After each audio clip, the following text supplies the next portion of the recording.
Gonzalez here. We're going to talk about the power of words and visuals today. So, before we get started, we're going to do a little experiment. What I want you to do is think about a tree. Just in your mind, I want you to think about a tree. It can be your favorite tree or a tree in your front yard, a tree from your childhood. Just in your mind, think about a tree. Got it? All right. You're really going to have to humor me and do me a favor.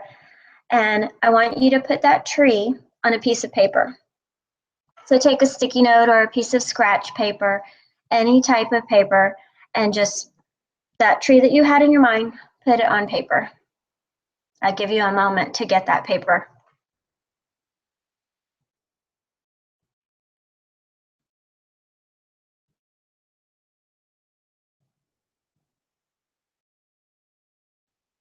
All right, so you may or may not have been able to accomplish that task. I've done this with large groups of audiences, and actually years ago, a presenter did this to me and a huge audience as well. And what we noticed was that almost everyone in the audience draws a picture of a tree. And there's very rarely someone who writes down the name of a tree in words. So throughout the times that I've done this, people have, for example, they've drawn a picture of a Christmas tree, or they've drawn a picture of an apple tree. But rarely has someone actually written down the words apple tree. It happens every now and then, but most people, when this exercise is done, most people draw a picture of their tree. And you can rewind and notice that my words to you were picture a tree in your mind. Now put it on a piece of paper. I might have said think of a tree in your mind and put it on a piece of paper. My point in this activity is that what we do when we are thinking is we think in pictures. Most of us think in pictures. And so that kind of is a strong signal to us that if we think in pictures, we're very visual people. Most of us are visual thinkers. And we need to remember that when we're in the classroom as well.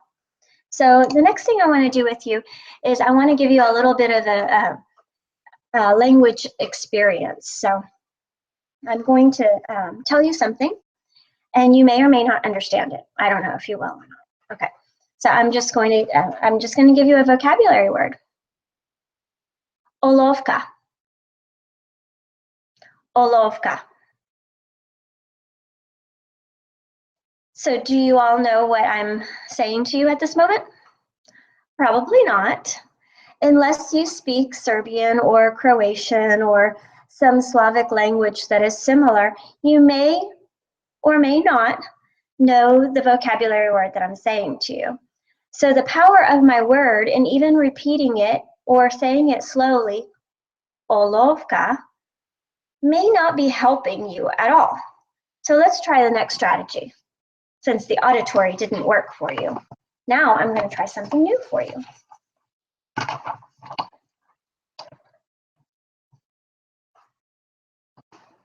Olovka.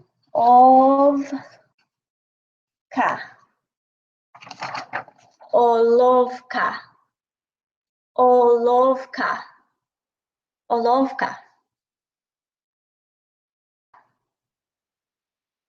How's that? Now do you know what I'm trying to tell you? Are you understanding the vocabulary? If I keep saying this word to you over and over again and maybe repeating it and spelling it for you, do you think that you'll pick it up? Probably not. So I'm going to try an additional strategy to see if it will help for you.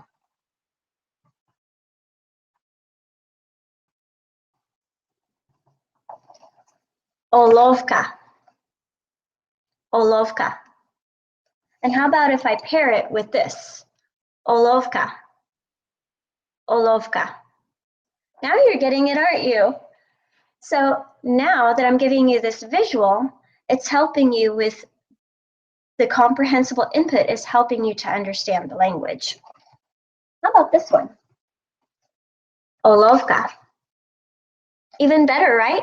That visual, just the color, the realistic picture, bumps it up a notch. So if I have this picture, which is, I mean, it's okay, but it's not a realistic picture. This one bumps it up a notch and gives you a real life picture of what Olovka means. So we've got our auditory, we've got our visual, and we've got the text as well to support understanding. Now, how about this one? Olovka. Olovka. So when I give you the realia, it's even more comprehensible. Olovka. This is Serbian for pencil. Olovka. A few months back, I read this awesome book. I love this book. It's called Talk Like Ted, and I love it so much. I've read it and reread it, and I've tagged it everywhere. It's an amazing book, and it actually does talk about visuals and the power of visuals, multiple types of visuals. And this paragraph right here really stood out to me.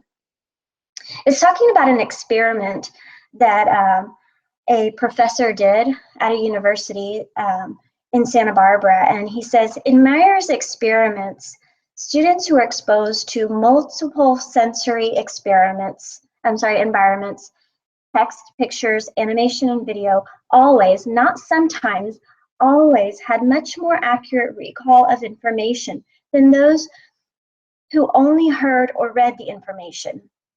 Meyer said the principle should not be surprising. When the brain is allowed to build on two mental representations of an explanation, a verbal model and a visual model, the mental connections are not just a little stronger. They are much, much stronger. Add touch and you've got a winner. So if you add touch, you've got a winner. So if we can add in that realia, we've got a real winner. The book is filled with great information, not just about visuals, it's about conversation and storytelling.